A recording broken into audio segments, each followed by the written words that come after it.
everybody. I'm JR. He's Bobby. She's Pam. No, wait.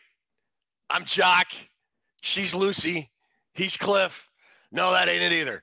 This isn't Dallas. This is Vikings Report with Drew and Ted. Drew, how you doing?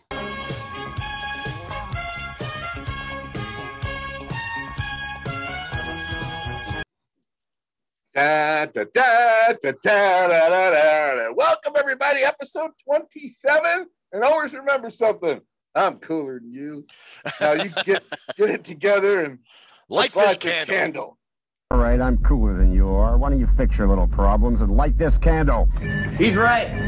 Let's light this candle. He surely is. Light the candle. Yes. Resume the countdown.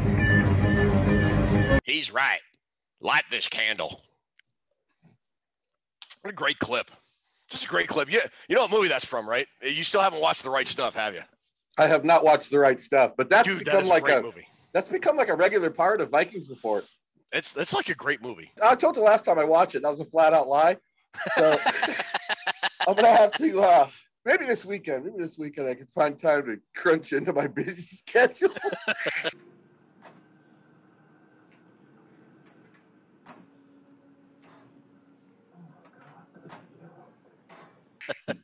All right. We're not talking about The Right Stuff this week. We are talking about the TV show Dallas. People in our age group, generation, whatever, that was a big show the parents watched when we were, God, I think I was in school. I was still in grade school, I think, when the show came out. Was there a bigger show in 1980 on TV than Dallas? No. Was that the year Who Shot JR? That was the year that somebody shot JR, and where everybody was kind of wondering why. 14 seasons, Ted. Go ahead. Give me an episode count on this. 255.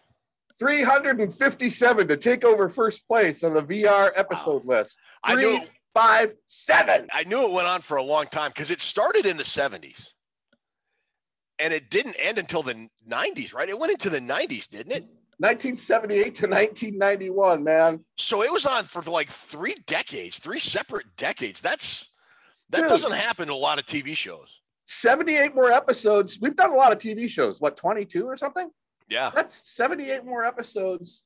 My math's right. It probably isn't. Then Carol Burnett had it, 279. That was our highest total. A lot of shows copied them after that. They completely ran that drama stuff.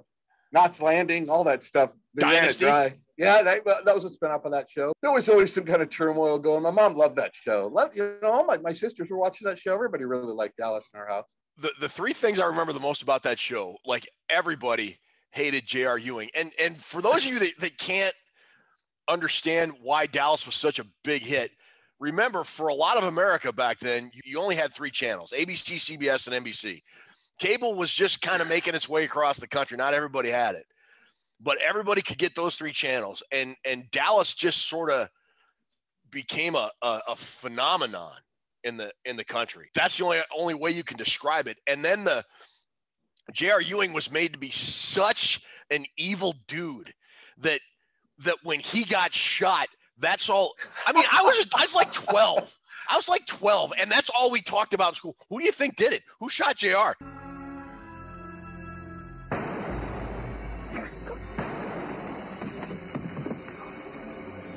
It was the cliffhanger that captivated the nation. I mean, did you see the show last night? I was not a huge fan of the show because it was kind of an adult themed. Right. And I was a kid, and but even I watched the show where he got shot, and then the show after who revealed it, and it was one of the, I think a gal he had an affair with. Whatever, I don't remember. But yeah, I watched, like all of America watched those shows. That was probably the biggest drama to unfold going into the decade of the 1980s was that. And it went from, Larry Hagman was playing, Major Nelson on I Dream of Jeannie. So he was always a fun guy. I knew him as Major Tony Nelson, just this fun-loving kind of dopey guy in a sitcom. And he does like this complete character 180 and becomes just this degenerate, evil guy. I mean, all the way through. You're out of your league, honey. You're going to be sorry you ever even thought of that. You know what's funny is Patrick Duffy, who played Bobby Ewing, he said him and Hagman would wake up in the morning and drink like 2 bottles of champagne and just start drinking throughout the day. So Patrick Duffy said by by 4 o'clock, the late taping, they saved all the mean parts for when Hagman was all lit up and like angry. And he would get angry. Well, he did a lot of drinking on I Dream of Jeannie too, Larry Hagman. And I heard when he was drinking, he was a mean drunk.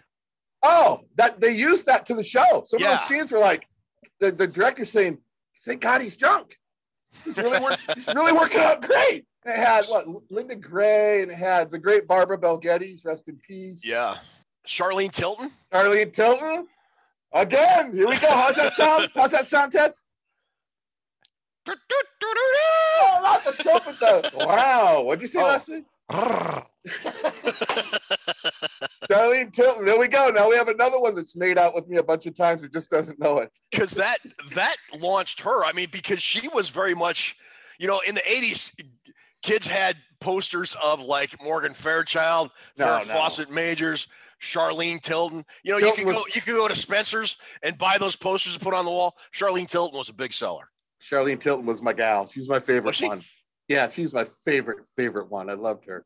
She was real good friends with Larry Hagman. She was just in high school or when she was a teenager. And that was part of how she got her foot in the door to audition for that part.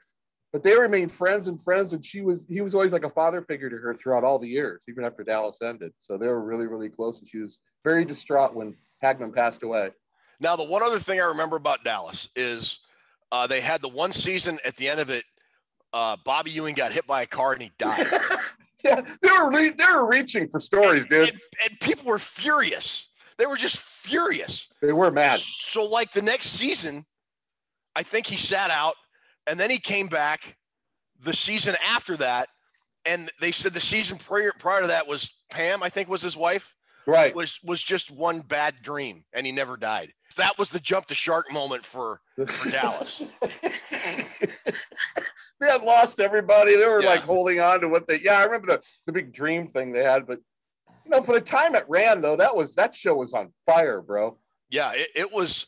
I think it was probably, you probably know this more than I do, like the highest rated show on TV for 7-8 years in a row. I think it still has second place on the last episode, even though they had lost all the stars to MASH. I think MASH had that last episode. Maybe Cheers was up there too, but Dallas was, like I said, Dallas paved the way for directors and everybody else to start coming out with shows like that. Many of them were spinoffs from that take, but we'll never forget the affluent and feuding Texas Ewing family. And the opening with the big ranch, the Ewing Ranch, and that was just cool with the white and the song, split rail fence. Yeah, just iconic. I don't know what happened with TV shows, Ted, but now it's all reality TV. I mean, cooking show, how to rebuild your house. It's not like it used to be. So it's not. If you have a chance to watch Dallas, who recommended that one for tonight? That one was recommended to us by Christopher Gates. You may know Christopher Gates from a few appearances here on Vikings Report with Drew and Ted.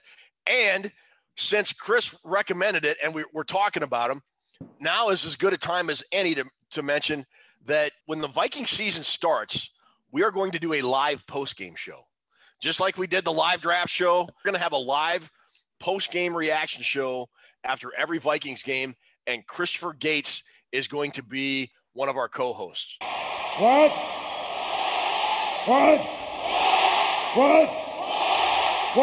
Do it live. I'll write it and we'll do it live. Yeah. Not sure what we're going to call it yet. If you guys in the comments want to give us a good suggestion about what the show should be, and no, it's not going to be Showy McShowface. It's just not.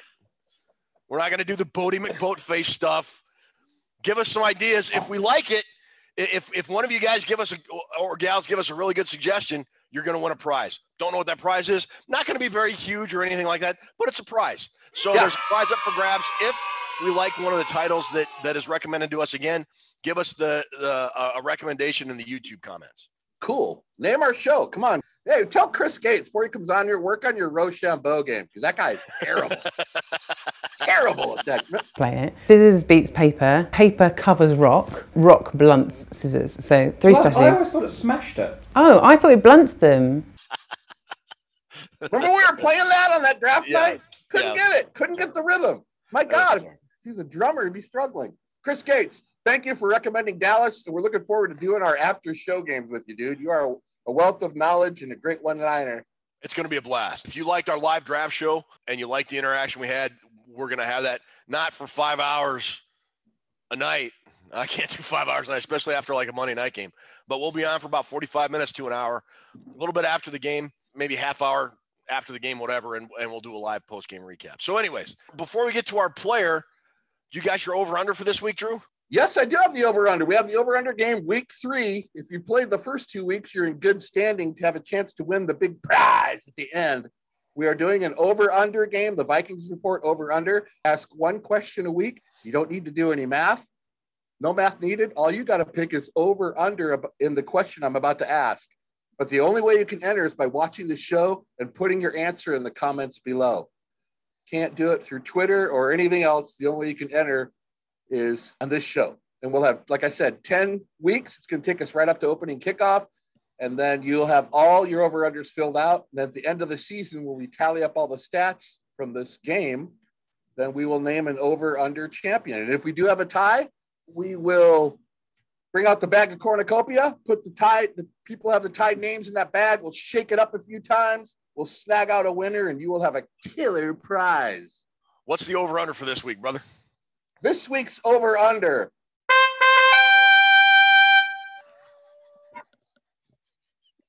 That was a good one, man. That was a good one. This week's over-under, question 3. Just for the 2021 regular season, over, under 1,450. Ooh. 1,450 receiving yards for Justin Jefferson this season. How many did he have last year? He had 1,400 last year. He had catches the first 2 weeks, but he didn't start the first 2 weeks. So he, that has to factor in. Plus we have the extra game. So I padded it with 50 yards. So you're basically betting if Justin Jefferson has a bigger year this year than his rookie year last year. It's about the same. I added 50 yards. We're 1,450. I think I might take the over on that one. Yeah? I think I would. I'm going to go over. I really like Justin Jefferson. Do you think that number is pretty level, though? I think that's pretty right where it should be? I think that's a good number. I mean, you've got this extra game, I think, has thrown a lot of people. I think guys are going to, I don't want to say get hurt more, but I don't know that they're going to play as many plays per game as they would normally. I don't know. It remains to be seen. But, yeah, I think that's good. If you're just catching on to this game now, start now and play the next 7 weeks because you could still win it. Again, Justin Jefferson receiving yards regular season over or under 1,450 yards. YouTube comments only. Don't put it on Facebook. Don't put it on Twitter. Won't accept it. Your answer, you can put it in until Wednesday. The show airs on Saturday, so you have until the following Wednesday at noon to enter for this week's over-under. I have a little surprise.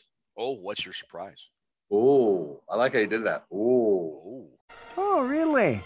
I have one more game to announce. Not today. Oh.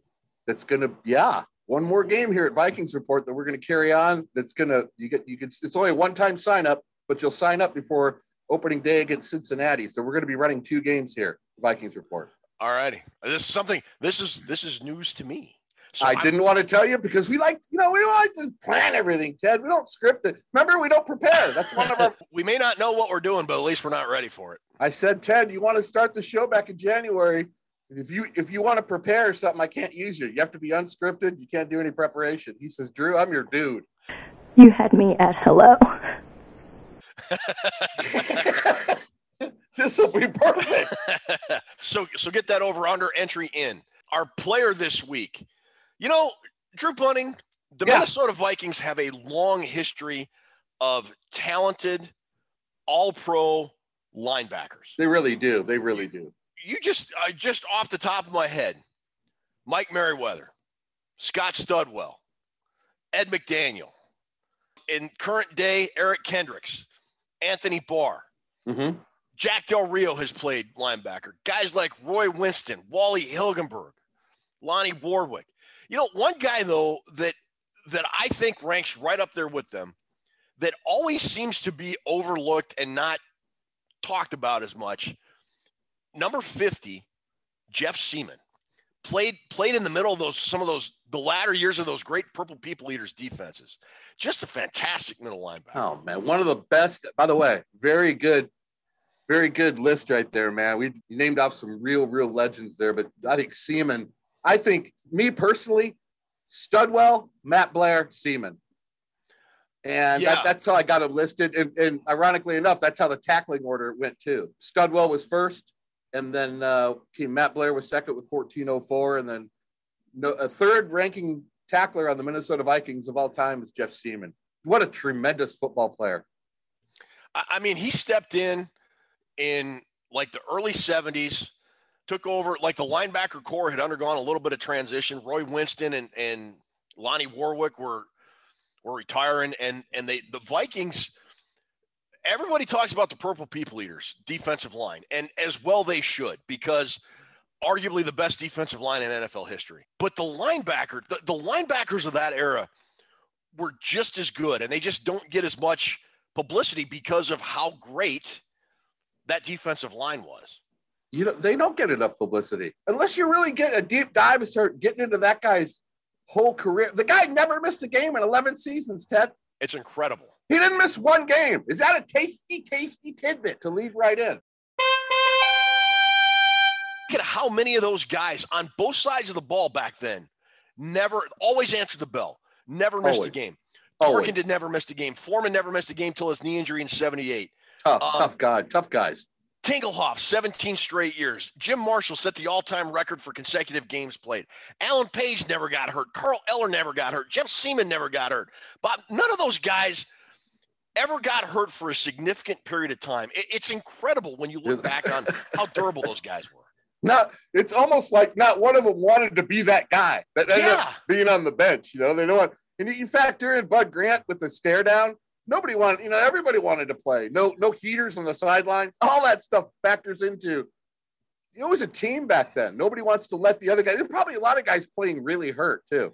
I mean, he had to be looking at guys like Carl Eller and Jim Marshall, who are 37, 38 years old, and they're slogging it out every week, every practice, every game. Like, if those guys can play, I can play.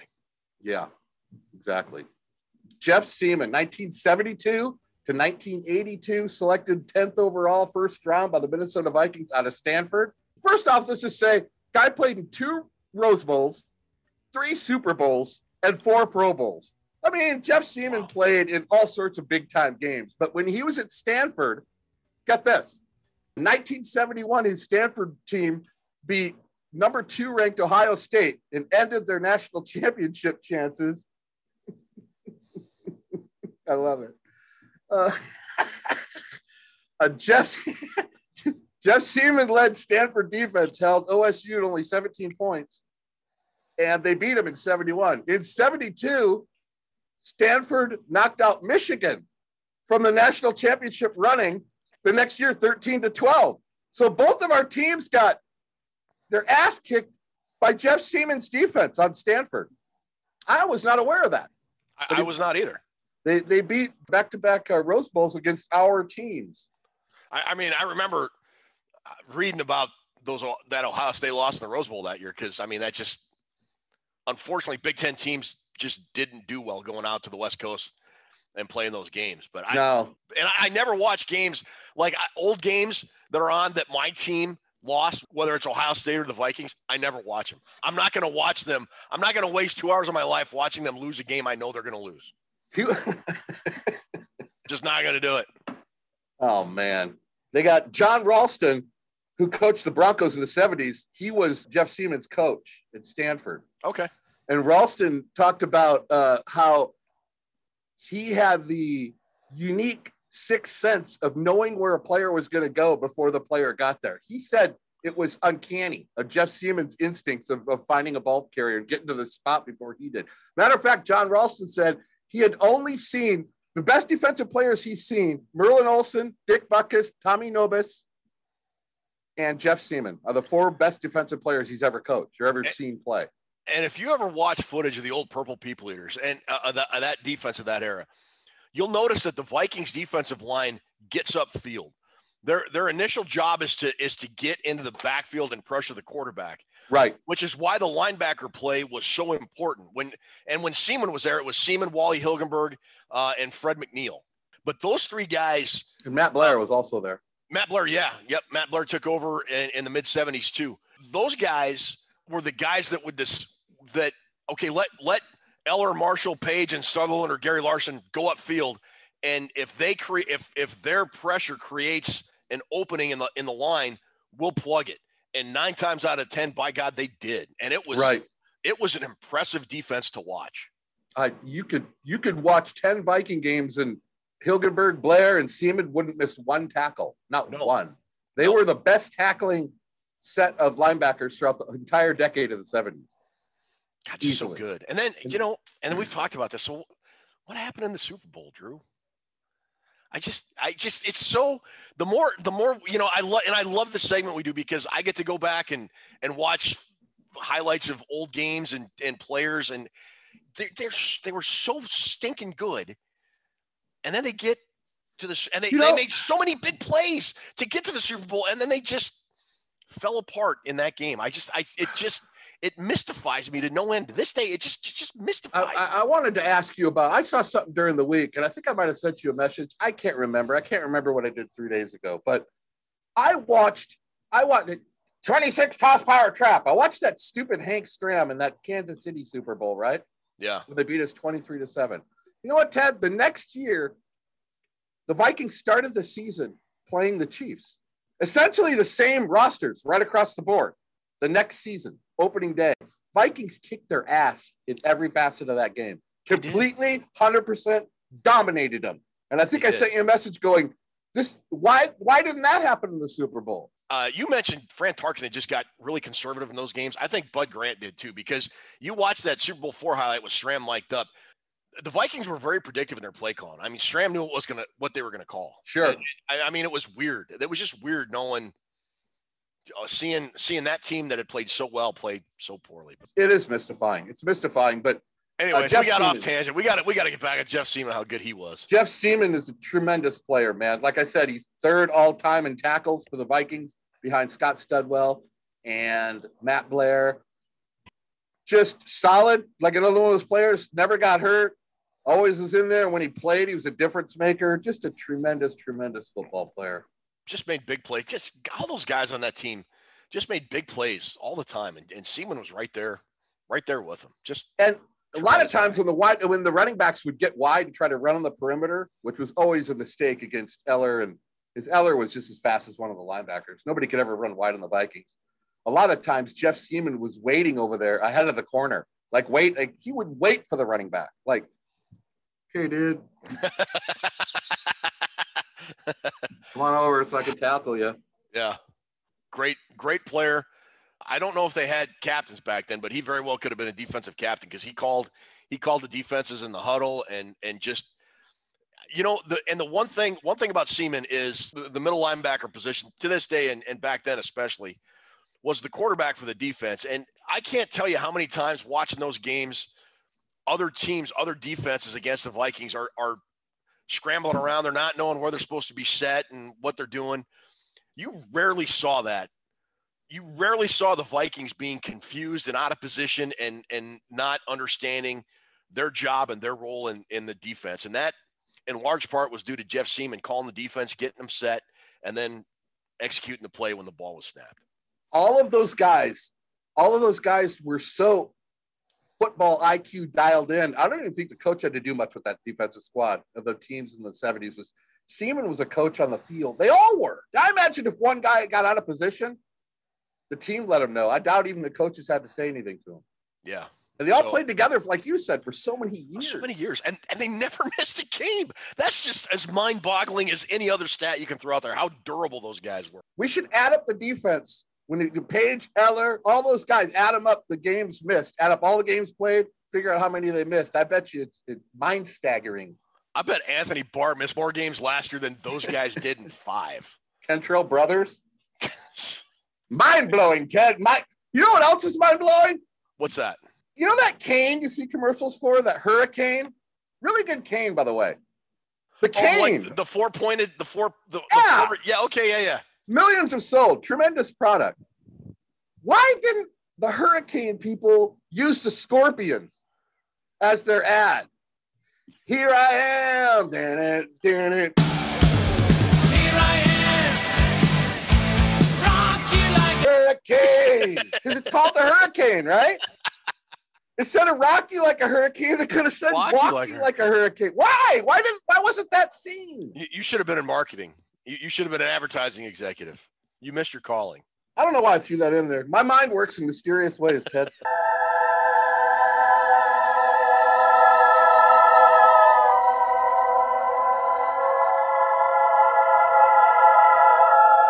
All right.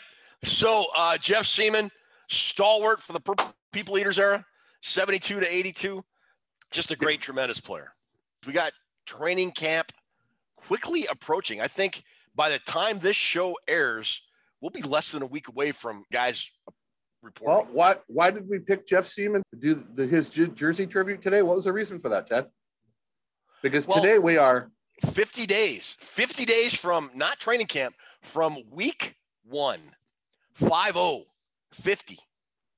50. That's no like time at all. That's less than 51. Genius hits a target that no one else can see. If the 4th of July were on any other day, we'd have to call it something else. Why do you guys laugh at your dumb jokes? Dumb. Why not laugh at it? You got to laugh every day. Football can be fun too. You don't have to be serious all the time. You want me to be serious? You want me to be serious? No, don't. No. Dalvin Cook. No. 4.3 yards when he rushes to the right, and Dalvin Cook when he rushes to the left, and then the Vikings defense line up in a 4-3, but often 29% of the time they'll line up in a 2-man under zone or maybe a 2-man shell over the top. Is that what you want us our show to be? Is that what you want? But we're not going to do that. We are going to move on, and we're going to start talking, because we're getting close to regular season and training camp. The position group we're looking at and the player we're looking at this week is in the safety. As we've done this position group thing, yeah, we've kind of noticed something. Like, you get past the starters and maybe one guy, the roster depth, which I thought had the Vikings done a pretty good job of addressing, at least in the position groups we've talked about so far, maybe not so much. Let's look at the safety position. Okay, let's do that. Currently on the Vikings roster, you have Miles Dorn, Martin Luther, James Tiberius Kirk, Josh Metellus, Harrison Smith, free agent signee Xavier Woods from what team did he play for last year? Dallas. Sorry, I'm a little slow. I was thinking about Charlene Tilton. Okay. And the rookie who's going to be our draft profile spotlight this week, Cameron Bynum.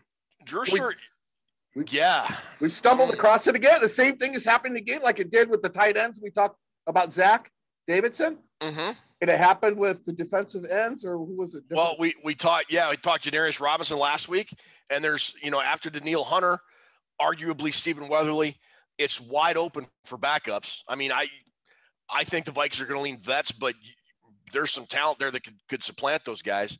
When we talk defensive tackles, we talk Jalen Twyman, and you usually think a 6th-round guy has kind of a long shot to make the roster. But when you look at the roster depth outside of, look, you got Michael Pierce, Sheldon Richardson, and Dalvin Tomlinson. That's it, Dalvin Tomlinson. We got it together, folks. We're just old. You still got 1 or 2 positions at least, and there's not a lot of talent after those guys. And Twyman's got a very good shot of making the roster.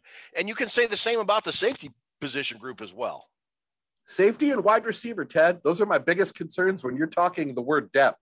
It's safety and wide out, man. Look at those 2 positions for after the starters, dude. Yeah. Woo, scary.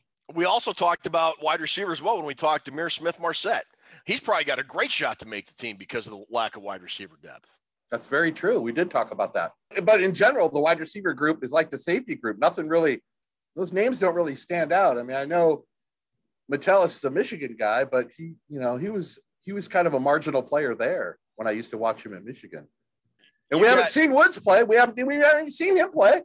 And both him and Patrick Peterson, probably and Bashad Breeland as well. Those 3 guys, all 3 of them had kind of down years last year. So not only are they going to be thrust into a starting job, more than likely, maybe not with Breeland, remains to be seen, but they're going to be expected to rebound and have a very good year as well. So Man, so talk to me after you got Harrison Smith and Xavier Woods. You got Miles Dorn, Luther Kirk, Josh Metellus, and Cameron Bynum. The Vikings usually go with 4 safeties on their roster. I mean, after Smith and Woods, Metellus maybe? Is he a guy you think is going to be penciled in? Yeah, we're keeping 4 on the roster. I want to start out by saying don't be surprised if it becomes crunch time that Patrick Peterson falls back there to help out. I'm telling you, that guy can play some safety. At safety? He can play anywhere, dude. He can play anywhere if he's pressed into emergence. He knows that much about reading route combos and all that. He's a very smart player. Not that would be their first choice, but I don't think he would be a slouch back there. I kind of would like to see that. I'd like to see Patrick Peterson playing a little safety. Now that his speed's dropped off a little bit, it doesn't seem like such a crazy idea to me. But yeah, I could see it if somebody in the cornerback see, but that's just it. Who in that group is going to step up for Peterson if they want to move him around? I'm saying if they really hit a wall like Woods and Hitman went down at the same time. I'm with if they got pressed into it, which is also why Cameron Bynum's going to make the team, because if he's the most on that group, he's the most versatile of all of them, and he hasn't even played a game yet, but he is, because he can play both corner and safety. Woods, Hitman, Josh Metellus, and Cameron Bynum. So you got another rookie making the team. Yeah, and I'm probably, what's that, 5 in a row? I think you got every guy in the back end of the draft class making the roster so far. And that's not me, Ted. I'm usually the big speculation guru that doesn't give the guys a shot, those later draft picks. Yeah, I haven't making it because the other guys aren't impressive. So I'll give Bynum the same reasoning for winning a job on the starting 53 starting roster this year is because of that. Well, since none of these really stand out to you, let's move on to Cameron Bynum then. 4th round guy, pick 125 overall out of Cal. Minnesota Vikings, I couldn't ask for any better, and I'm just super excited, thankful to God, thankful to my family, thankful to just everybody that's helped me along the way, and to the Vikings, and just the whole Vikings, everybody, coaching staff, team. Can't wait to join you guys and just be a part of the team. I know the Minnesota Vikings drafted me as a safety, and I'm more than willing to do it, and I'm ready to go in safety, and that's something I've been learning in the past years, just knowing that there's always a possibility. I want to be as good as I can at every single position, so I'm coming in rolling. Now, correct me if I'm wrong, but he was a cornerback his entire college career at Cal. Yeah, the Vikings are going to convert him and move him to safety, which is why we were talking about him in the safety position. Right. He played 42 games at Cal, very experienced back there at safety. And another reason I think he's going to make the team is the fact that his football knowledge is really off the chart. He has some physical limitations that will keep him from being a press corner. He doesn't have any long speed, Ted. His quickness is really limited to the short space. So he'll never be a slot corner. I think the Vikings saw right off the bat that we need to bring this guy in and play him at safety, because at safety, you don't have to be a burner. It's more important to have your safety have the football knowledge more than the athletic ability. And when I say that, I think of somebody like Paul Krause. Paul Krause was no athletic guru on the field himself, but Paul Krause was the smartest safety ever to play the game. So he used his head a lot, and that made up for if you had lack of speed or lack of any athletic ability. But I think Bynum's versatility, I think the Vikings seen him and they thought, we could bring this guy in and make him a safety. He's a great tackler, which I know that always stands out to Zimmer. He wants somebody who can tackle off the edge. He's not scared to tackle. He likes to tackle. Tackling in the secondary is either you do it or you don't do it. And like you said, Mike Zimmer's key aspects of his defense is defensive backs that stick and tackle and don't let guys get away. When the Vikings defense was very good, 2015, 2016, 2017, Xavier Rhodes, Trey Waynes, Harrison Smith, Andrew Sandeo, those guys in the secondary, very rarely when they wrapped and tackled did a guy get away. And that was not part of the Vikings defense last year. They were a very bad tackling football team. You know how many remote controls that Sandeo guy cost me? Christ's sake. Get into position, dude. What the hell are you doing out there? Yeah, great hitter, great tackler, but the receiver's 7 yards past him because he read the play wrong. Anyway, I don't want to get off in the weeds about that. Cameron Bynum, round 4, like you said, he was the second of what we had 3 fourth-round picks. right there out of the draft. We had 3 fourth-rounders. He was the middle guy taken. Switching to safety. And let's not forget, he's already endeared himself to the fans pretty well right off the bat. He had that video. When you have a video of you wearing a Vikings cape and you're jumping into Big Bear Lake in California, which isn't really a warm lake, it's kind of icy cold, you're going to endear yourself to the fans. And that's what Bynum did when he got drafted. So that's right off the bat, fans are going, I like this guy's attitude. This guy put a cape on. I don't know if he's sober, but who cares? He jumped into a lake with a Vikings cape on. Now I know this probably has no correlation, but you live in California. Bynum went to Cal. Did you happen to see a lot of his games being on the West Coast and watching football? No, I wouldn't watch a Cal game unless you held a gun to my head and forced me to. Their games were always on later, and I wasn't, a big Cal. I'm not a big Pac-12. The Pac-12 has those 52-50 halftime games. Yeah. It's like 104 to 100. That's a crazy offense, but I didn't see much of him play there. Alex Martinez, who watches the show religiously every week. Thank you, Alex, for being so supportive. He is my Bears dude. He's a Cal Bears aficionado. Yeah. What's he say about old I Cam have not Bynum? yet to talk to Alex. I thought this was like this huge lead-in. I got a guy. He watches Cal. He knows Cal football inside and out. Alex Martinez. Well, what's Alex saying? No idea. I ain't got a clue. The guy that owns a recording company watching this going, wouldn't you have prepared that, Drew? That was Cameron funny. Bynum. He does know a lot about Cal football, and I will talk to him about it. Right when I watch the right stuff, I'll do the same thing. All right. He only played 4 games with Cal last year due to the COVID. Now, was that because the team only played 4 games, or did he get COVID, or did he opt out? Do you know what the deal was with him? They did that. Remember the Big Ten when they canceled all the games and then decided to bring it back? Yeah. And some guys opted out and some guys came back. He played 4 games and then opted out, and then Cal played some more, decided to play more games, but he didn't come back. He just, I'm going to prepare for the draft type of thing. Okay. He only played 4 games, had 19 tackles, 2 tackles for loss, and a pick, and 2 pass breakups. His junior year was really the impressive one, Ted. 59 tackles, 1 pick, and 9 passes defense, and he was all Pac-12 in 2019. His career is pretty impressive. 184 tackles, 121 solo, 8 tackles for loss, 6 interceptions, 28 passes defense. Let me ask you this. I know you've watched film on him. You may not have watched Cal football games, but I know you've watched film on him. I have. I have Jalen Holmes as my example here, and that was it was a poor transition because Holmes played defensive end in college, went to defensive tackle, did not do well. Right. How tough of a transition do you think it will be for him to go from cornerback to safety? Is it generally an easier transition going from corner to safety, but you add the difficulty of going from college to the NFL? Tough hill to climb. Do you think you can do it? What?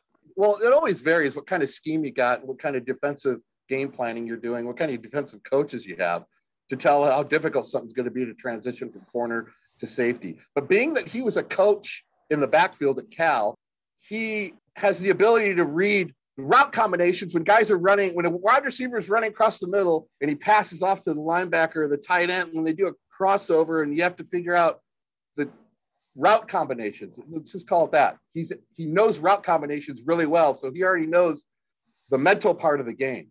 This is part of why it's not going to be a hard transition. Listen to what he says about playing safety.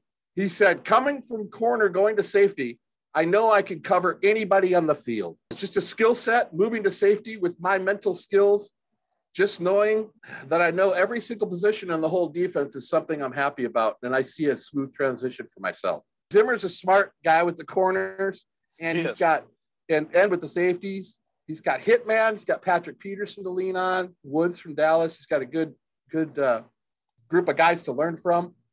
It's a better position for him, Ted, because he doesn't have long speed. He's not quick. He's going to struggle if he's at corner. He's a great tackler. You can put him up in the box, but being he doesn't have the long speed, putting him at safety buys him a little time. Okay. And he's got great instincts for the ball. I think he's gonna make the team, and I think he's gonna contribute. I'm really one of the guys I'm excited to see play this preseason. I got Bynum making the team here because the secondary was so bad. It was so bad last year. They need an infusion of talent. And you've got Smith coming back. You've got Woods coming in from Dallas. Bynum's going to be one of the backups. Does he have any special teams ability like a return? No, he doesn't have any return.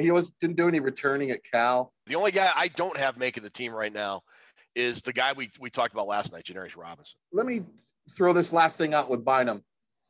Pro Football Network analyst Jarrett Bailey, he had the task of scouting the defensive backs at the Senior Bowl. And this is what he said about Cameron Bynum. It was a week of ups and downs for Cameron Bynum.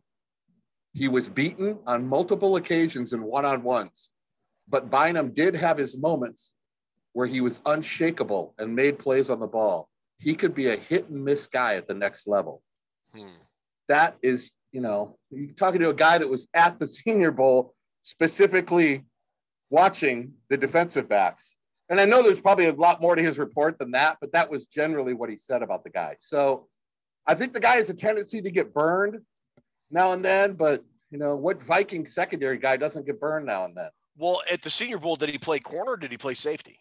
I think he was playing corner at the Senior Bowl. So he was getting evaluated at a position the Vikings are not going to play him at. So my final four in the safety group, then I got Smith, Woods.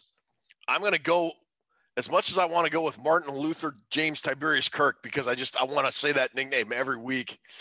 I think it's going to be Metellus. And then Bynum as the four. That's your Michigan love coming through right there. He's That's a Viking. Michigan love. The Michigan love just shining through. I love it. Stop it. Stop it. Who the hell ended up shooting JR? Anyway, who shot JR? I don't know. It was Kristen Shepard, his sister-in-law. Oh, Kristen Shepard. Right. Played by Mary Crosby. Yes, she was my second favorite on the show. I didn't know she's the one that shot. I thought his drunk wife shot him. Yeah, I can't remember. All right, so that'll about do it for our positional group review. We are going to take a quick commercial break, and we will be back for trivia. I'll pound you into submission. No, you're not. Shut up. Got Michigan and Dallas, my two most hated teams in football. Who shot JR on Dallas? I'll just bet Cliff Barnes did the dirty deed. When the smoke's clear, dear, you'll find that it was Vaughn Leben. Well, people list the 10 most likely suspects, and Vaughn sounds very unlikely to me, Sherlock. People asked 11 Texas celebrities who done it, and one of them agreed with me. There's even this Who Shot JR poll. People's asking everybody to vote. Everybody who follows Dallas should treat themselves. Treat their family. To this week's people. Why do you buy two peoples? So you can vote for Vaughn while I send people the right answer.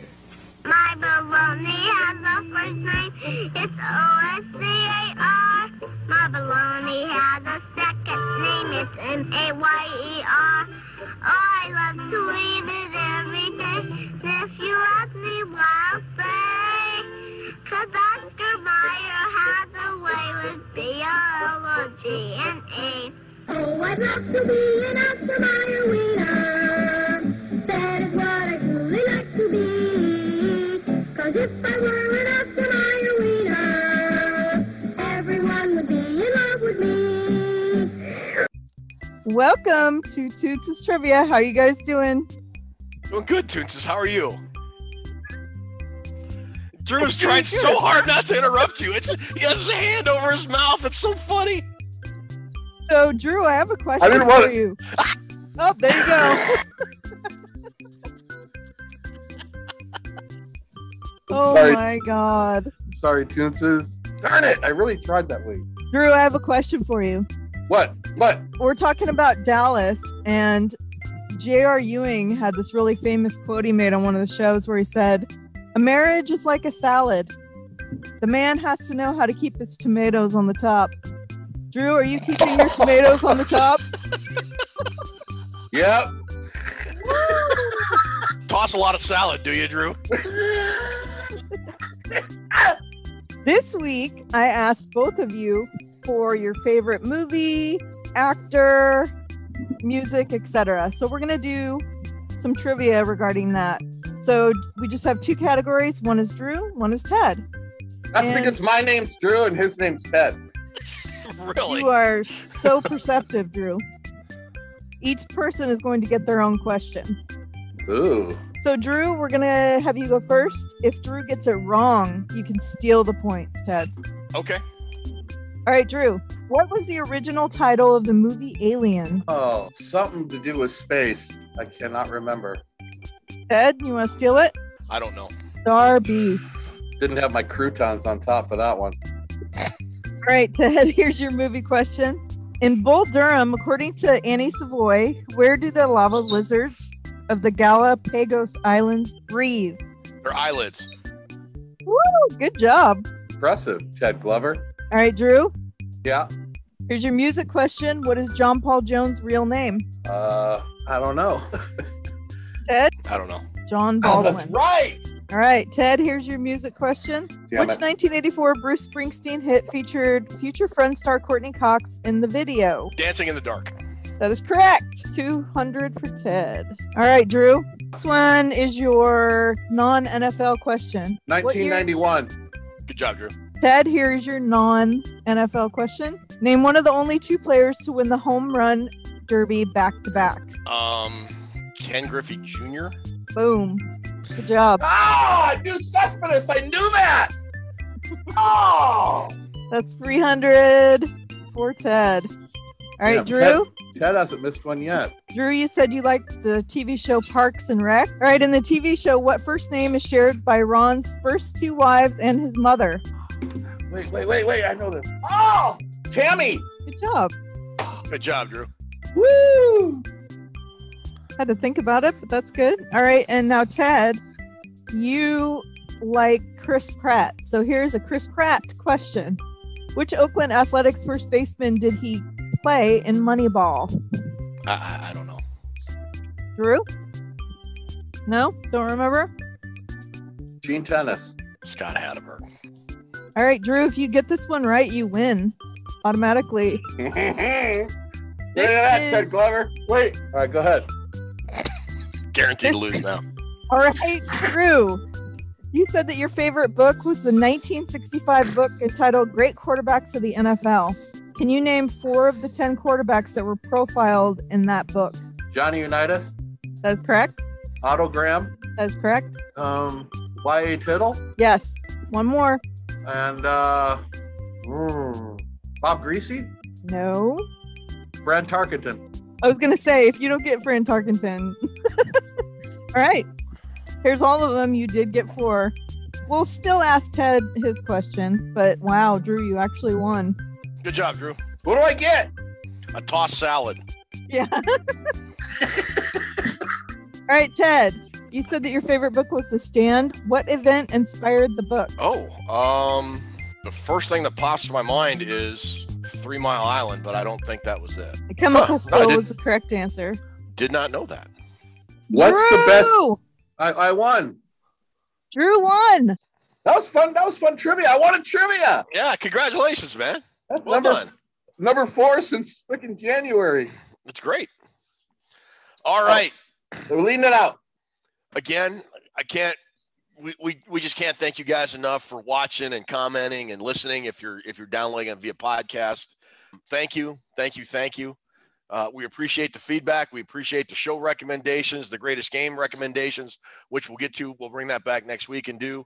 I can't thank Ruby enough. I can't thank Liz enough for the production and post-production. You guys make the show what it is. Drew and I just are stupid for an hour, and you make us look smart, and you throw in great videos, and I just it's just a ton of fun. Getting really fired up as we get closer to the season, and we got Chris Gates joining us. Don't forget, if you got a show recommendation and it can't be Showy McShowface, let us know what it is, and we will try to do better the next time. Drew, take us home. Thank you for watching episode 27. Glad we could talk about Dallas tonight. Thank you, Christopher Gates, for mentioning that, putting that out there. You wanted to see that show. Thank you for the recommendation on that.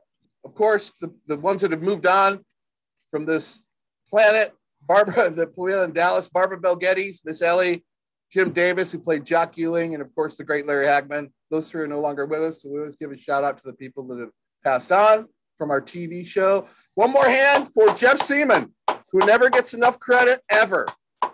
One of the greatest Vikings ever. Glad we could talk about you and our Jersey wrap-up tonight. Like, subscribe. You see that big subscribe thing that's rolling through there? Like and subscribe to the show. Ted, the best host in the business, thanks for putting up with me. I know I'm not easy to work with. Tootses, thanks for putting all this together with Liz. And we've got, don't forget to sign up for the over-under. It's week 3. Get your sign up in below in the comments below. Get your over-under in. We got another game starting. I'll talk about next week. We got a lot in store coming up for this season, people. We got a big plan for when the games actually start. So we're just getting through these last real rough times. We've got training camp right around the corner, and we will keep trying to bring this show to you, and we'll try to do better each week. But thanks again for watching. We really appreciate all this support. Say good night, Ted. Good night, Ted.